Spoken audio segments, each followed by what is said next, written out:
गणपति बप्पा मोरया। जी हाँ, अभी सभी के यहाँ गणपति जी विराजमान होंगे और सब तरफ गणपति बप्पा मोरया की गूंज रही होगी, है ना।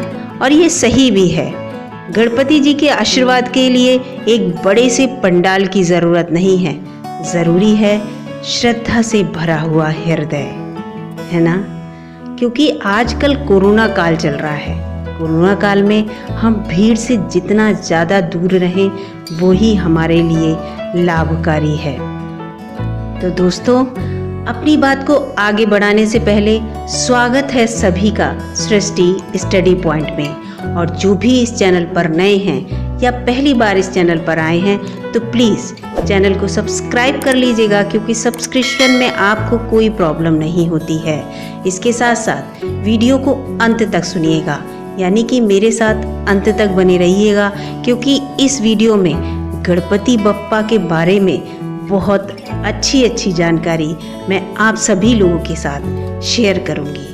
और अगर वीडियो अच्छी लगे तो प्लीज़ लाइक कर दीजिएगा और उसके साथ साथ अपने दोस्तों में शेयर भी कर दीजिएगा। तो चलिए आगे शुरू करते हैं। दोस्तों, पुराणों में गणपति जी के बारे में अनेक कथाएं हैं।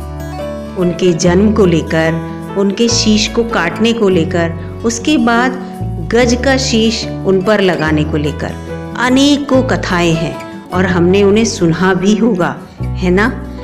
इसी वजह से गणपति जी को हम बहुत सारे नामों से जानते हैं। जैसे उनका जब शीश काट दिया गया और उसके बाद उस पर गज का शीश लगा दिया गया, तभी से उन्हें हम गजानन कहने लगे। वह शिव जी के गुणों के प्रिय होने के कारण गणपति या विनायक कहलाए। और उनका पेट बहुत बड़ा है, आपने देखा होगा। तो पेट बड़ा होने के कारण उन्हें लंबोदर कहा गया। और उनका एक दांत है, दूसरा दांत टूटा हुआ है, तो एक दांत के कारण उन्हें एक दंत कहा जाता है।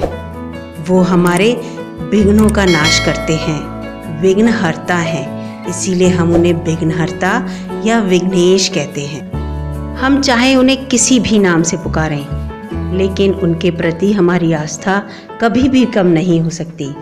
वो सभी देवी देवताओं में सर्वोपरि हैं। अगर हम गणपति जी की प्रतिमा को, उनकी जो आकृति है उसको ध्यान से देखें तो उनका एक एक अंग हमें कुछ न कुछ सिखाता जरूर है।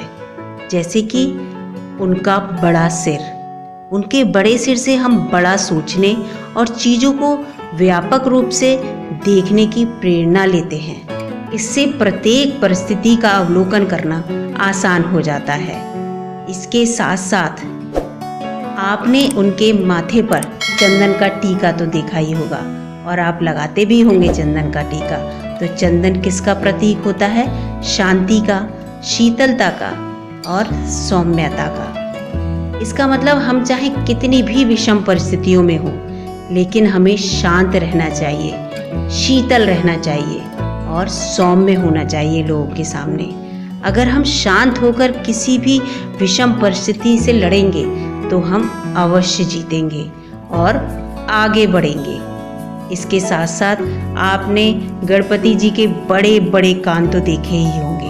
बड़े बड़े कान का मतलब है कि आप किसी भी बात को धैर्य पूर्वक सुने और सचेत रहकर सुने, जिससे कि आप अपनी उस बात पर एक अच्छा निर्णय दे सके। और ये सब आप तो जानते ही हैं कि सुनने से रिश्ते मजबूत होते हैं। तो इसीलिए दोस्तों, सब सुनो और मस्तिष्क में रख लो। इसके विपरीत गणेश जी का मुख संयम पूर्वक बोलने की प्रेरणा देता है। उनकी लंबी सूंड दूर से ही सही और गलत परिस्थितियों को आंकने में सामर्थ्य रखती है। इसका मतलब कि आप किसी भी परिस्थिति को कितनी भी दूर से देखें, लेकिन आपकी नज़र इतनी अच्छी होनी चाहिए कि आप उस परिस्थिति को बहुत अच्छे से भांप लें, है ना। उनकी छोटी छोटी आँखें एकाग्रता की द्योतक हैं। इसका मतलब ये है कि जब भी हम चिंतन करते हैं दोस्तों, तो हमारी आंखें भी छोटी हो जाती हैं ना। कभी कभी आप देखना, आप जब कोई बात सोच रहे हो तो आपकी आंखें खुद ब खुद छोटी हो जाती हैं। जब हमारी दृष्टि सूक्ष्म होती है तो हम बहुत दूर तक का बिल्कुल साफ देख सकते हैं और परिस्थितियों पर अच्छी तरह नियंत्रण कर सकते हैं। अब बात आती है उनके विशाल उदर की, यानी कि बड़े से पेट की। विशाल उदर समाज में घटित होने वाली हर तरह की बातों को पचा लेने का प्रतीक है। यानी कि किसी भी तरह की बात कोई भी व्यक्ति आपसे कह दे, आप अपने पेट में पचा लीजिए। उस बात को आप इधर उधर मत करिए। जब हम कोई बात इधर उधर करते हैं तभी वो लड़ाई का कारण बनती है। इसीलिए अगर हमें कोई भी बात कोई बता रहा है तो उसे अपने पेट में लीजिए और पचा लीजिए गणेश जी की तरह, जिससे कि हमारे समाज में प्रेम ही बना रहे, आपस में लड़ाइयाँ ना हो और हम तो बिल्कुल भी लड़ाई का कारण ना बने, है ना। इसके साथ साथ उन्होंने महाभारत लिखने के लिए अपने बहुमूल्य दांत को कलम बनाकर इस्तेमाल किया ताकि ज्ञान का विस्तार हो सके। यानी कि अगर हमारे पास कुछ भी ऐसा है जिससे ज्ञान का विस्तार हो सकता है तो हम अवश्य उसका इस्तेमाल करें। अपने ज्ञान को अपने तक सीमित ना रखें, सभी जगह फैलाएं। और सबसे ज़रूरी चीज़, गणेश जी के पास है मूसक। आप खुद देखिए कि गणेश जी कितने विशाल हैं और उनका मूषक कितना छोटा है। यानी कि हमें अपनी इच्छाएं सीमित रखनी चाहिए जिससे कि हम सुखी रह सकें। और गणपति जी के हाथ में रखा हुआ लड्डू ये प्रेरणा देता है कि मेहनत करने पर सफलता निश्चित है और ईमानदार कोशिश करने में धन्य धान की कोई भी कमी नहीं होगी। यानी कि हमें हमेशा ईमानदार रहना चाहिए। भले ही ईमानदारी के बाद हमें थोड़ा मिले, लेकिन उस थोड़े में भी हमारी बहुत बरकत होगी।